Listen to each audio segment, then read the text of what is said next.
こんにちは、堀口教授です。今日はメンタルの鍛え方、解説、自分の体験談を解説していきたいと思います。お願いします。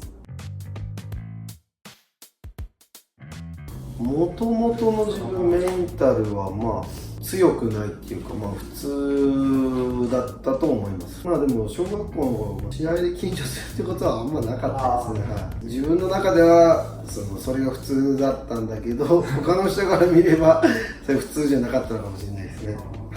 もともとそんなに自分で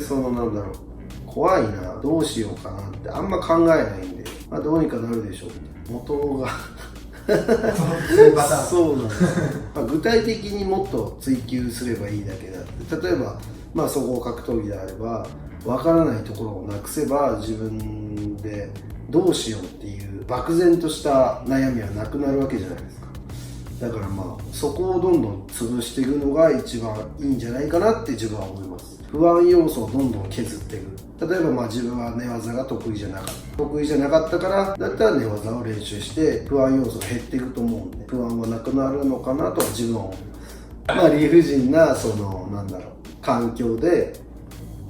やっぱ揉まれたおかげでやっぱメンタル強くなったっていうよりはあんまり考えなくなりましたね。人間っていろい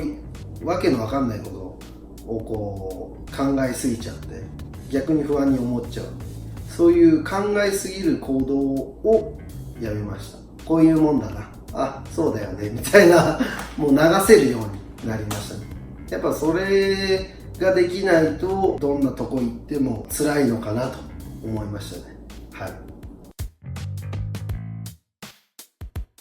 でもそういう例えば SNS とかで悪口とか言われたとしても誰だかも分かんない、気にしてもしょうがない、こういうやつもいるのか。本当に正論を言ってて自分が間違ったことをしてたなって時はそうだなってやっぱ反省っていうかしますけど、それ以外にただの漠然と自分がやったことに対して文句を言ったりとか、いやお前は別に同じ土俵じゃないからねっていうのをいつも心で思ってます。だからどうしたのっていうそんな感じですね。言わしとけ、気にしないのが一番っていう。そうですね、まとめるとやっぱあんまり気にしてる、何事も気にしてると自分のメンタルもいっちゃうんで、